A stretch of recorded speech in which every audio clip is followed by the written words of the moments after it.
Oi, eu sou Carolina Moraes e esse é o Boletim Folha. Hoje é quarta-feira, dia 17 de julho de 2024.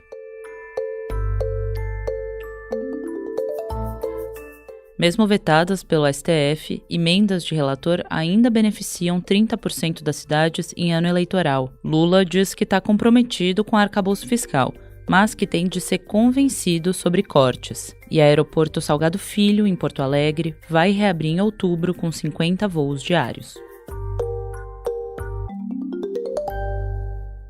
Mesmo vetadas pelo Supremo Tribunal Federal, as transferências de dinheiro público por meio das chamadas emendas de relator somaram 1 bilhão e 900 milhões de reais nesse ano. Esses repasses, que são considerados de baixa transparência e feitos sem critérios técnicos, devem ter impacto direto nas eleições em quase 1.700 cidades, ou 30% dos municípios brasileiros. Essa forma de deputados e senadores direcionarem recursos ganhou relevância no governo Jair Bolsonaro e foi proibida no fim de 2022 pelo STF, mas continua acontecendo no governo Lula. As emendas de relator foram tiradas do orçamento da União, mas sobrevivem na prática com um mecanismo chamado restos a pagar. São valores que já tinham sido reservados pelo Executivo antes da decisão do Supremo e que viram uma espécie de pendência para os anos seguintes. No orçamento de 2023, o governo Lula herdou mais de 16 bilhões de reais em restos a pagar das emendas de relator. O ministro do STF, Flávio Dino,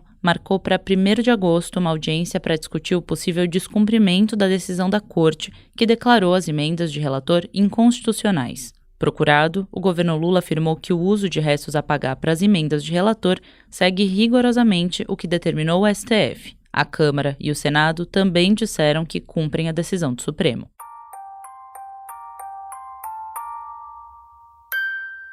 O presidente Lula disse ontem em entrevista à TV Record que não é obrigado a cumprir a meta fiscal se tiver, abre aspas, coisas mais importantes para fazer, fecha aspas. Mas também afirmou que o objetivo de déficit zero para esse ano não está rejeitado e se comprometeu a fazer o necessário para cumprir o arcabouço fiscal. No começo do mês, o ministro da Fazenda, Fernando Haddad, anunciou um corte para 2025 de 25 bilhões e 900 milhões de reais em despesas com benefícios sociais, que vão passar por um pente fino. Na entrevista, Lula foi questionado se está disposto a fazer contingenciamentos nesse ano para manter a credibilidade do arcabouço e do ministro da Fazenda, e respondeu que ainda precisa ser convencido disso. Já Haddad disse ontem que possivelmente haverá bloqueio e contingenciamento no orçamento desse ano. O anúncio deve ser formalizado no relatório bimestral de receitas e despesas previsto para a semana que vem. O documento é visto como um teste do compromisso da equipe econômica com a meta para as contas públicas e a busca do equilíbrio fiscal.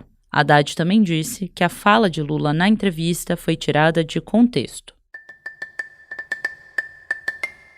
O Aeroporto Internacional Salgado Filho, em Porto Alegre, deve reabrir em outubro, com 50 pousos e decolagens. O anúncio foi feito ontem pelo ministro de Portos e Aeroportos, Silvio Costa Filho. As operações vão acontecer das 10 da manhã às 10 da noite. A expectativa é que o funcionamento esteja normalizado em dezembro. O ministro também disse que a Advocacia Geral da União vai se manifestar até sexta sobre a possibilidade de o governo ajudar a concessionária Fraport com recursos e que o governo vai encaminhar a proposta para o Tribunal de Contas da União na próxima semana. Silvio Costa Filho foi questionado sobre como se daria essa ajuda, se a fundo perdido ou por meio de financiamento, mas disse que isso só vai ser discutido depois. A CEO brasileira da concessionária falou que o valor deve ficar abaixo dos 700 milhões de reais solicitados pela empresa asseguradora. O aeroporto Salgado Filho retomou as operações de embarque e desembarque de passageiros nessa semana, mais de 2 meses depois da inundação histórica no Rio Grande do Sul ter atingido o local.